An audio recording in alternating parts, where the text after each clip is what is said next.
biasa. Bentar-bentar suruh belajar, sebentar-sebentar suruh belajar, suruh ini, suruh itu. Ih, mama papa mah nyuruh terus. Malas, aku malas. Nah, adik-adik, ada yang pernah seperti itu? Kalau di rumah disuruh mama sama papa belajar, bilangnya males atau disuruh beresin tempat tidurnya baru bangun tidur, bilangnya males disuruh pergi ke sekolah minggu kalau hari minggu, bilangnya males, aku males. Ada yang seperti itu? Kakak harap tidak ada ya. Anak-anak adik Ujung hebat-hebat, semuanya rajin-rajin. Nah, adik-adik, kakak mau cerita nih. Ada seorang anak, dia gak males. Dia seorang anak yang rajin. Dia anak yang pintar. Dia anak yang taat, nurut sama orang tuanya. Sehingga orang tuanya suka sama dia. Nah, anak ini bernama Yusuf. Yusuf sangat disukai oleh papanya yang bernama Yakub. Nah, Yusuf ini punya saudara adik-adik. Dia punya kakak. Karena Yusuf disayang oleh papanya, ya, kakak-kakaknya ini jadi iri sama dia, ya.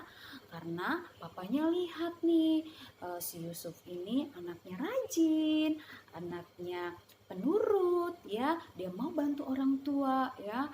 Dia mau membantu pekerjaan orang tuanya, mengembalakan kambing dombanya, ya adik-adik. Jadi kalau disuruh itu, Yusuf ini selalu mengerjakannya. Nah, kakak-kakaknya iri sama Yusuf, sehingga Yusuf pernah dulu dimasukin ke dalam sumur. Habis itu dia dijual kepada seorang Ismail. Wah, akhirnya habis dijual, dia dibawa adik-adik ke Mesir. Nah, waktu di Mesir, Yusuf ini waktu dijual ada yang beli. Nah, yang beli ini adalah seorang kepala pengawal raja. Dia salah satu pegawai istana di Mesir. Dia bernama Potifar. Nah, adik-adik, waktu itu Potifar membeli Yusuf dari orang Ismail ini. Akhirnya Yusuf dibawalah ke rumahnya, ya, dia dibawa ke rumahnya. Yusuf dia karena dia anak yang rajin, ya, dia anak yang takut akan Tuhan, sehingga dia mengikuti setiap apapun yang terjadi di dalam hidupnya. Walau dia dimasukin ke sumur, dia dijual, dia melakukannya itu semua, menjalani semuanya itu dengan tidak takut karena Tuhan menyertai dia. Nah, saat di rumah Potifar, Yusuf diberi pekerjaan.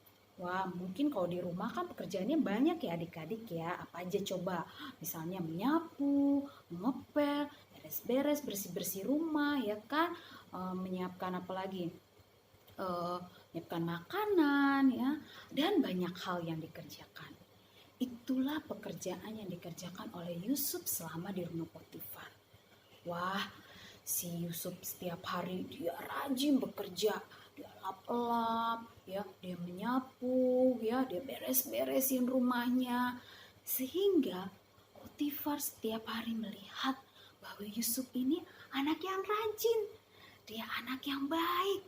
Wah, si Potifar lihat dengan senang hati. Dia lihat, wah, Yusuf rajin sekali. Dia baik sekali. Dia mau membantu di rumahnya Potifar. Wah, Potifar sangat senang kepada Yusuf.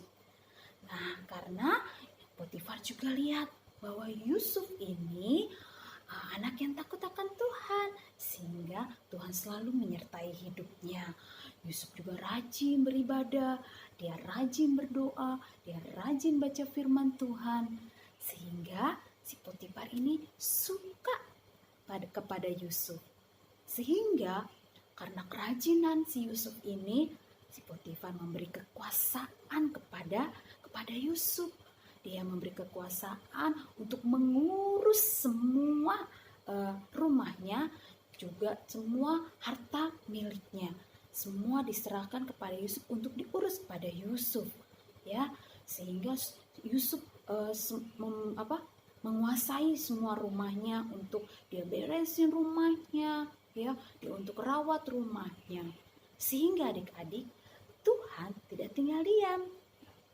Tuhan memberkati rumah Potifar dan segala isinya.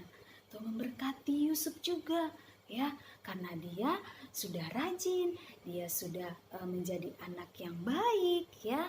Nah, adik-adik, si Yusuf tidak luput, dia selalu menyertai Tuhan di dalam hidupnya. Dia selalu rajin berdoa, dia selalu rajin baca firman Tuhan, dia selalu mengandalkan Tuhan di dalam hidupnya, sehingga Tuhan memberi kekuatan kepada dia. Nah, karena kerajinan Yusuf diberkati sekali oleh Tuhan di dalam hidupnya, ya adik-adik. Nah, sekarang kakak tanya nih, adik-adik kalau di rumah masih males gak? Kalau disuruh masih suka bilang, males mah, males pak. Nggak lagi ya adik-adik ya. Dengar baik, kalau di sekolah adik-adik disuruh ibu guru, ya, mengerjakan tugas, mengerjakan PR, adik-adik harus melakukannya, harus mengerjakannya. Karena ada pepatah bilang, ya, rajin pangkal pandai. Kalau adik-adik rajin belajar, pasti adik-adik menjadi pandai, sehingga nilai rapot adik-adik juga akan baik, akan bagus. Nah, begitu juga kalau di rumah, ya. Kalau adik-adik rajin membantu orang tua, adik-adik kalau disuruh belajar selalu nurut, ya. Nah, nanti mama papa kan lihat adik-adik rajin nih, gitu ya. Nah, pasti mama papa senang, ya, akan apa yang adik-adik lakukan. Mungkinkah itu membantu mama papa di rumah, ya, ataupun adik-adik nurut kalau disuruh orang tua, mama papa akan senang. Begitu juga adik-adik sebagai anak-anak Tuhan, kalau adik-adik rajin, ya, rajin berdoa, rajin baca firman Tuhan, rajin untuk beribadah, datang ke sekolah minggu, ya. Nah, adik-adik, Tuhan akan lebih senang kepada kita, dan Tuhan akan melihat nih bahwa adik-adik sudah menjadi anak-anak yang rajin, anak-anak yang hebat. Pasti Tuhan tidak tinggal diam, ya adik-adik. Pasti Tuhan akan membuat adik-adik menjadi anak-anak yang berhasil, anak-anak yang hebat, ya. Karena apa yang kita kerjakan itu tidak pernah sia-sia. Makanya adik-adik, kita jadi anak yang rajin, kita harus mau menjadi anak yang rajin, tidak menjadi anak yang pemalas, ya. Nah, kita mau melayani Tuhan, kita mau menjadi anak yang rajin untuk orang tua kita juga mau jadi anak yang rajin di sekolah, ya, sehingga kita boleh menjadi anak-anak yang hebat. Iya, adik-adik, demikianlah firman Tuhan pada hari ini. Kita mau sama-sama, ya, mulai hari ini kita menjadi anak-anak yang rajin, nggak malas lagi. Kalau disuruh sama mama papa, kita selalu jawab, oke ma, oke pa, siap ma, siap pa. Oke, janji ya adik-adik, ya. Kakak yakin adik-adik semua bisa. Adik-adik mau jadi anak yang rajin. Nah, kita mau dengar nih ayat hafalan kita minggu ini. Yuk kita dengarkan. Nah, adik-adik, itulah ayat hafalan kita minggu ini. Jangan lupa ya, adik-adik baca Alkitabnya, lalu dihafalkan minggu depan. Nah, nanti kalau kakaknya tanya juga harus hafal. Sudah bisa, jangan lupa untuk melakukannya. Yuk kita sama-sama bersatu di dalam doa untuk ucap syukur untuk firman Tuhan pada hari ini. Tuhan Yesus, terima kasih untuk firman-Mu hari ini. Tuhan, kami mau belajar untuk menjadi anak yang rajin, untuk mau menjadi anak-anak kesukaan Tuhan. Biarlah Tuhan, kami mau menyenangkan hati-Mu. Kami mau melakukan firman-Mu ya Bapa. Biarlah kami boleh menjadi teladan, boleh menjadi berkat dimanapun kami berada, baik di rumah, di sekolah, di gereja, dimanapun Tuhan, supaya hidup kami menjadi terang bagi sekeliling kami. Terima kasih Tuhan untuk firman-Mu hari ini. Di dalam nama Tuhan Yesus kami sudah berdoa. Haleluya. Amin.